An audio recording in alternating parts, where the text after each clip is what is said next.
Rukun sholat tidak boleh sembarangan. Nabi Muhammad mengatakan dalam hadis, "Sholatlah seperti dia sholat." Sholat dimulai sejak niat, wudhu, dan menunaikan gerakan sholat. Sholat yang salah bisa menyebabkan amal ibadah ini sia-sia atau tidak ada pahalanya di mata Allah Subhanahu wa Ta'ala.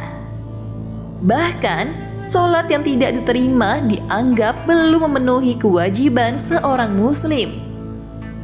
Apa sih penyebab sholat jadi sia-sia? Inilah yang akan menjadi topik pembahasan kita kali ini. Semoga Allah memberikan pemahaman kepada kita semua. Mau tahu kelanjutannya? Silakan simak video ini sampai selesai. Dan jangan lupa like, komen, share, dan subscribe ya.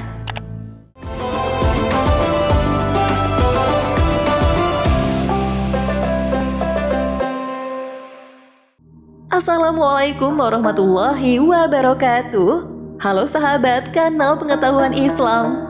Kali ini kita akan membahas hati-hati, inilah orang yang rajin sholat tetapi sia-sia.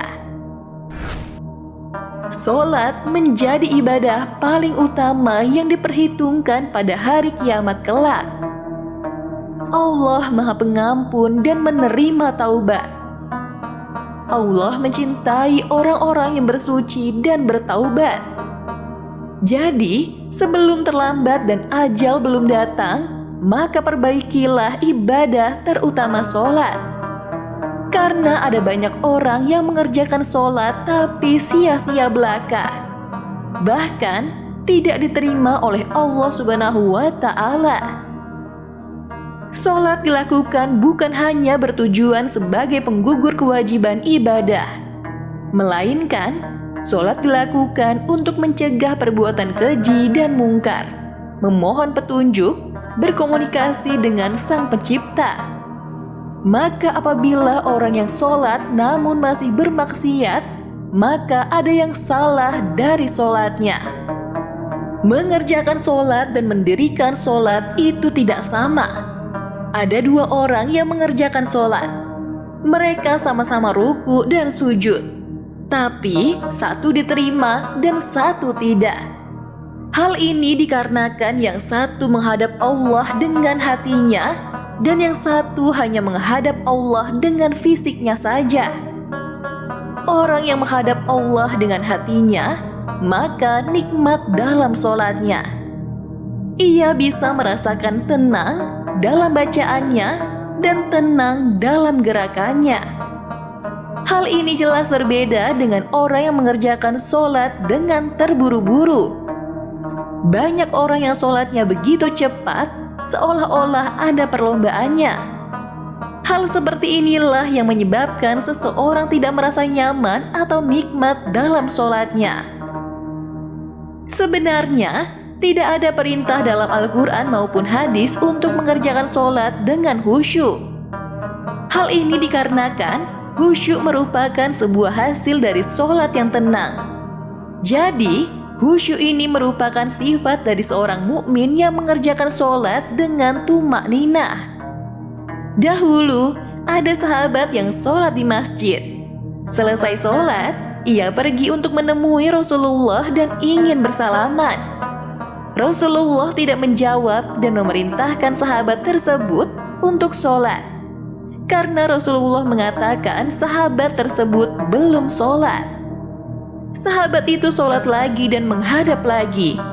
Namun jawaban Rasulullah masih sama hingga terulang sampai 3 kali. Sahabat tersebut lalu berkata, jika hanya ini yang mampu dikerjakannya, dan kemudian meminta Rasulullah untuk mengajarinya. Rasulullah kemudian berkata jika berdiri, maka berdirilah dengan tumak ninah. Ya, tumak ninah merupakan salah satu rukun dalam sholat yang apabila tidak dilakukan, maka sholat tidak sah. Dengan ikhtiar tumak ninah atau tenang dalam sholat, maka nantinya khusyuk bisa dirasakan. Menurut Syekh Salim bin Samir Al-Hadrami dalam kitabnya Sifanatun Najah, tumaninah adalah diam sejenak setelah gerakan sebelumnya.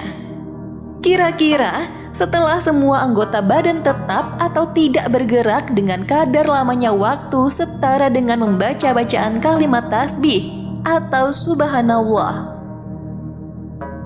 Itulah tadi rangkuman mengenai inilah orang yang rajin sholat tetapi sia-sia.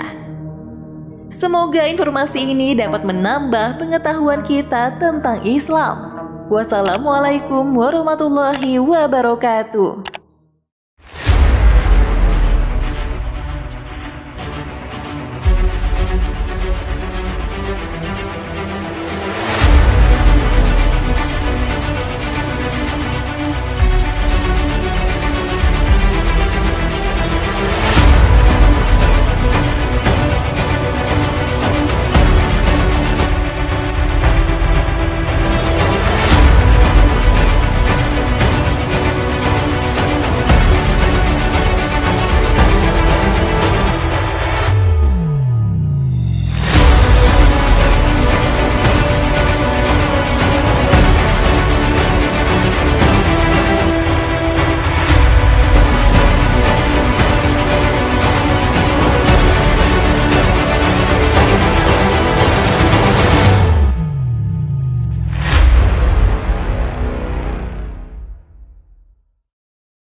Keistimewaan 21 binatang yang disebut dalam Al-Quran.